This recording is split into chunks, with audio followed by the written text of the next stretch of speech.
শুরুতেই যে খবরের দিকে নজর রাখতে হবে, চাকরি বাতিলে যোগ্য অযোগ্য জট। এখনো যোগ্য অযোগ্য তালিকা দিল না এসএসসির সঙ্গে বৈঠকে অধারা সমাধান, কোনো ইতিবাচক তারা বার্তা পাননি জানিয়েছেন চাকরিহারারা। আর তারা এইবার কি করবেন? এসএসসি ভবনের বাইরে ঘেরাও বিক্ষোভের ছবি আমরা দেখেছি সন্ধ্যের পর।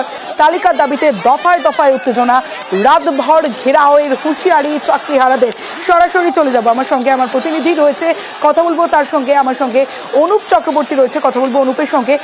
অনুপ, যে বিষয়টা তোমাকে জানতে চাইবো, যে এই যে চাকরিহারারা দীর্ঘক্ষণ এসএসসির সঙ্গে বৈঠক হলো এবং সেই বৈঠকের পর বেরিয়ে এসে তারা জানালেন যে তারা ইতিবাচক কোনো বার্তা এখনো পর্যন্ত পাননি এবং রাতভর ঘেরাওয়ের ডাক চাকরিহারাদের। পরবর্তী পদক্ষেপ কি এটাই চাকরিহারাদের? কি বলছেন চাকরিহারারা?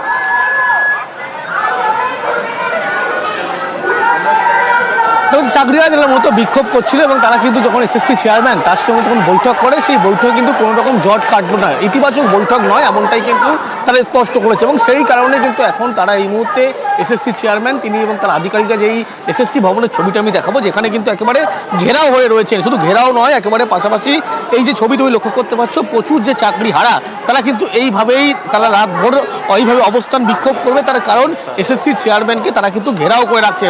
তার কারণ আজকে যে যোগ্যতা কাটার কথা ছিল, যেটা বৈঠক ছিল, সেই বৈঠকে কিন্তু কোনো রকম জট কাটলো না, সমাধান সূত্র মিলল না। সেই কারণে এই যে সদর দপ্তর, যেখানে পুলিশের পক্ষ থেকে এসএসসি ভবনের, সেখানে কিন্তু এইভাবে নিরাপত্তার ব্যবস্থা করা হয়েছে। বাইরের ছবি যদি দেখায় সেক্ষেত্রে দেখানোর চেষ্টা করবো, প্রচুর পরিমাণে যারা চাকরিহারা তারা কিন্তু এই বিক্ষোভ এবং এখানে কিন্তু অবস্থান বিক্ষোভে সামিল হয়েছে। তারা জানাচ্ছে তাদের ওএমআর সিটের যে বলা হয় তথ্যের কথা বলা হয়েছিল, একেবারে কোনো রকম তাদের এই জট কাটলো না। সেই কারণেই তারা কিন্তু সিদ্ধান্ত নিয়েছে রাতভর তারা এইভাবেই অবস্থান বিক্ষোভ করবে। তার কারণ যতক্ষণ না পর্যন্ত কোনো জটিলতা কাটছে ততক্ষণ কিন্তু তারা এই অবস্থান বা তাদের এই কর্মসূচি তারা চালিয়ে যাবে। তার কারণ আজকে যে বৈঠক ছিল, সেই বৈঠকে 13 জন কিন্তু একেবারে যারা আধিকারিকদের সঙ্গে বৈঠক করেছে, সেখানে কোনো রকম সমাধান সূত্র নয় বা বৈঠক ইতিবাচক হয়নি, এমনটাই তারা স্পষ্ট করছে। তার পরবর্তী ক্ষেত্রে কিন্তু লক্ষ্য করা গেল এইভাবে দফায় দফায় উত্তেজনা পরিস্থিতি তৈরি হলো। কখনো পুলিশের সঙ্গে ধস্তাধস্তি থেকে শুরু করে কিন্তু যারা চাকরিহারা তারা জানাচ্ছে তাদের যে দাবি ছিল সেই জট না কাটার কারণে যতক্ষণ না পর্যন্ত তাদের এই তালিকা প্রকাশ করা হবে, তারা কিন্তু এইভাবেই অবস্থান যতক্ষণ না তাদের নির্দিষ্ট সময় জানানো হবে, যোগ্য অযোগ্য তালিকা প্রকাশ করা হবে, তাদের যে দাবি সেই দাবি মানা হবে, ততক্ষণ তারা রাতভর ঘেরাওয়ের ডাকও দিচ্ছেন চাকরিহারারা। তারা অবস্থান চালিয়ে যাবেন, এমনটাই জানিয়েছেন চাকরিহারারা। আমি সরকারকে কাউকে বলিনি যে আমাকে নাও টাকার বিনিময়ে, ডেকেছে গেছি, সসম্মানে চাকরি করেছি। সেই মানুষগুলোকে আজকে ছুঁড়ে ফেলে দেয় এবং তার বিনিময়ে বললো যে ওএমআর ম্যানিপুলেট কিছু লোককে পাওয়া যায়, তাদেরকে ঢোকানো হবে। আমি জানি না সত্যতা কতটা আছে, কিন্তু আমাকে কিছুতে রাস্তায় বসে থাকতে দেখতে পাচ্ছি না। আমাদের কাছে দেয়ালে পিঠ ঠেকে গেছে, তো আমরা আর কি করতে পারি? না আমরা স্কুলে মুখ দেখাতে পারবো, না সমাজের কাছে। আমাদেরকে আচমকা এই আজকে 3টে থেকে দেখলাম আমাদেরকে টেইন্টেড বলে একটা তকমা দেওয়া হচ্ছে আচমকা। বিক্ষোভ যা করতে হয় করবো, কিন্তু এই সরকারকে ছাড়বো না, এসএসসি কে ছাড়বো না, কমিশনকে ছাড়বো না, কাউকে ছাড়বো না। যোগ্য অযোগ্যের প্রকৃত লিস্ট, যেটা সার্টিফাইড লিস্ট, সেই লিস্টটাই আমাদের চাই। আর রিপ্যানেল করে আমাদের যেন পুনর্বহাল করা হয়, এটাই একমাত্র আমাদের দাবি। এসএসসির সঙ্গে চাকরিহারাদের বৈঠক। 13 জন চাকরিহারারা আজ এসএসসির সঙ্গে দীর্ঘক্ষণ বৈঠক করেন, সেখানে কোনো সমাধান সূত্র বেরোয়নি, যোগ্য অযোগ্য তালিকা প্রকাশ হয়নি এবং যার কারণে তারা রাতভর ঘেরাওয়ের ডাক দিয়েছেন চাকরিহারারা। তাদের এই অবস্থানে অনড় তারা জানিয়ে দিয়েছেন সাফ। কিন্তু এসএসসি কি করবে? এসএসসির পরবর্তী কি পদক্ষেপ, কি কর্মসূচি, কি করবে এসএসসি জানাবে। আমার সঙ্গে রয়েছে আমার প্রতিনিধি সোমরাজ বন্দ্যোপাধ্যায়। সোমরাজ, দেখো, স্কুল সার্ভিস কমিশনের চেয়ারম্যান এখনো তিনি তার আইনজীবীদের সঙ্গে পরামর্শ করছেন। চাকরিহারা শিক্ষক শিক্ষিকাদের তরফে যে দাবি রাখা হয়েছে, যে 3টি কাউন্সিলিং, ওটা 3টি পর্বের কাউন্সিলিং পর্যন্ত নয়, গোটা যে প্রক্রিয়াটি হয়েছিল এবং তার দরুন যারা চাকরি পেয়েছেন, যে তালিকা এসএসসি জমা দিয়েছে, সেই তালিকার মধ্য থেকে যারা যোগ্য বা অযোগ্য তাদের সবার নামের তালিকা প্রকাশ করতে হবে এসএসসিকে। এই দাবি চাকরিহারা শিক্ষক শিক্ষিকা প্রতিনিধিদের তরফে রাখা হয়েছে। কিন্তু তাদের দাবি যে এসএসসি জানাচ্ছে যে 3টি কাউন্সিলিং, অর্থাৎ 3 দফা পর্যন্ত যে কাউন্সিলিং হয়েছিল এই 2016 নিয়োগের বিজ্ঞপ্তিতে, নবম, দশম, একাদশ, দ্বাদশ, গ্রুপ সি এবং গ্রুপ ডি, সেই 3টি পর্যায় পর্যন্ত তারা তালিকা প্রকাশ করতে পারবে, যোগ্য এবং অযোগ্য। তারপরের তালিকা প্রকাশ করতে পারবে না। তার কারণ যেহেতু 1 বছর প্যানেলের মেয়াদ ছিল এবং বাকি যে কাউন্সিলিং প্রক্রিয়াগুলি হয়েছিল সেটি 1 বছর বাদে হয়েছিল, অর্থাৎ প্যানেলের মেয়াদ শেষ হওয়ার পরে হয়েছিল।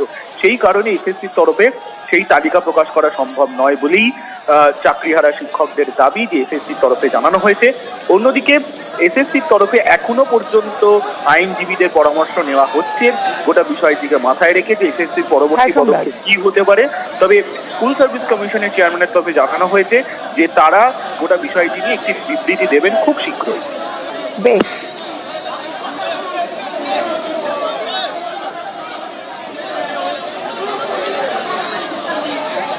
এখনো যোগ্য অযোগ্য তালিকা দিল না এসএসসি। এসএসসির সঙ্গে আজ বৈঠক করেন 13 জন চাকরিহারা এবং তারা কোনো সমাধান সূত্র বের হতে পারেনি। এসএসসির সঙ্গে বৈঠকে এখনো অধরা সমাধান।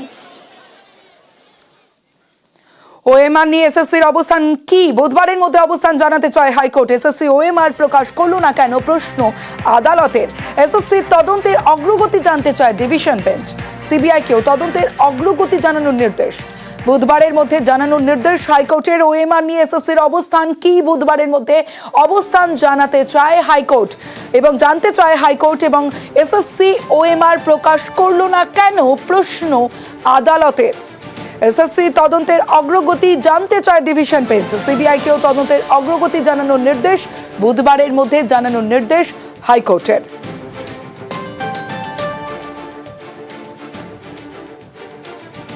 এসএসসির উদ্দেশ্যে স্পেসিফিক্যাল নির্দেশ ছিল যে সমস্ত 22 লক্ষ ওএমআর পাবলিশ করতে হবে।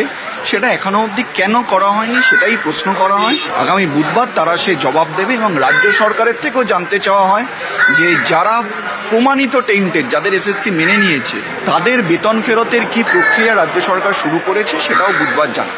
সিবিআইকেও জিজ্ঞেস করা হয়েছে, রিপোর্ট একটা সামগ্রিক তদন্ত রিপোর্ট দেবে যে যারা প্রমাণিত অযোগ্য কি ইনভেস্টিগেশন করা হয়েছে সেই রিপোর্ট কোর্টে জমা দিতে হবে।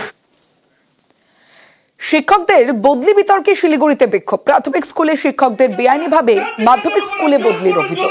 প্রতিবাদে আজ শিলিগুড়ি প্রাথমিক স্কুল কাউন্সিলের চেয়ারম্যানকে ঘিরে বিক্ষোভ। নেতৃত্বে ছিলেন কাউন্সিলর তথা শিক্ষক নেতা রঞ্জন শীল শর্মা। টেবিল চাপড়ে চেয়ারম্যানের সঙ্গে তার তুমুল বাদানুবাদ হয়।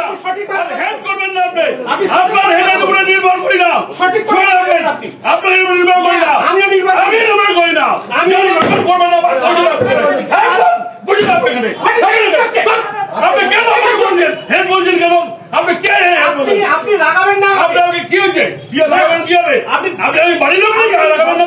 আপনি আপনি কেন বলছেন জানেন না? আপনি কেন সঠিক বলছেন? আপনি কেন বলছেন হেড বলছেন কেন? কাকে বলছেন হেড? আপনি হেড বলবেন কেন? আগে উত্তর করুন। আপনি সঠিকভাবে কথা বলুন। আমাকে হেড বললেন কেন? আপনি রেগে কথা বলছেন। আমি হেড একেবারে না। আপনি রেগে কথা বলছেন। হেড বললেন কেন? আমিও খাসকে চলি না। আপনি খাস কান কিনা বিজুলি গান আমার দেখার দরকার নাই। ঠিক মতো কথা বলুন। আমি আপনি ঘাস কাটছেন কিনা আমি জিজ্ঞাসা করেছি। আপনি ঘাস কাটকে জিজ্ঞাসা করেছি। কথা বলুন। বলেনি তো। আমি আপনার সাথে বলেনি তো। বলেনি তো। বলতে আপনি বাধ্য। আপনি টিচারকে নিয়ে খিরিমিরি খেলা করবেন 100 বার। ঠিক আছে, বলবেন না, বলবেন না, বসে থাকুন। থাকুন, ঠিক আছে, থাকুন। যতক্ষণ না বলবো ততক্ষণ বসে থাকুন। উনি সব পারেন। উনি হাই স্কুলে পড়াতে পারেন, উনি একটা স্কুলে 5 জন টিচার 4 জনকে সিসিএল এ পাঠাতে পারেন। তারপরে উনি বলেন ওনার মতন যোগ্য চেয়ারম্যান আর কেউ নাই। তার জন্য আমি প্রপোজ করতে চাই সরকারের কাছে যে ওনাকে একটা নোবেল পুরস্কার, শিক্ষারত্ন, একটা কিছু দেওয়া হোক। আমরা তো এটাও আশা করি না একজন শিক্ষক উনি প্রাইমারি চেয়ারম্যানের উপরে আরেকজন শিক্ষকের উপরে নির্বিচারে অত্যাচার করে যাবে, এটাও একটা শিক্ষকের কাছ থেকে আমরা তো আশা করিনি। আমরা কামনা করি যে একজন শিক্ষক যখন কাউন্সিল অফিসে আসবে তখন একটু ভালো করে কথা বলবে, মানে শালীনতা বজায় রেখে সবকিছু হবে। অপমানিত আমি অবশ্যই মনে করব। একজন চেয়ারম্যান প্রাইমারি কাউন্সিল, তার সামনে যখন এরকম একজন কোনো টিচার যদি করে থাকেন, এটা ওনার হয়তো মানানসই ব্যাপার নয়। উনি একজন বয়োজ্যেষ্ঠ টিচার, হয়তো আর 2-1 বছর পর রিটায়ারও করবেন। এগুলো মানে মেনে নেওয়া যায় না।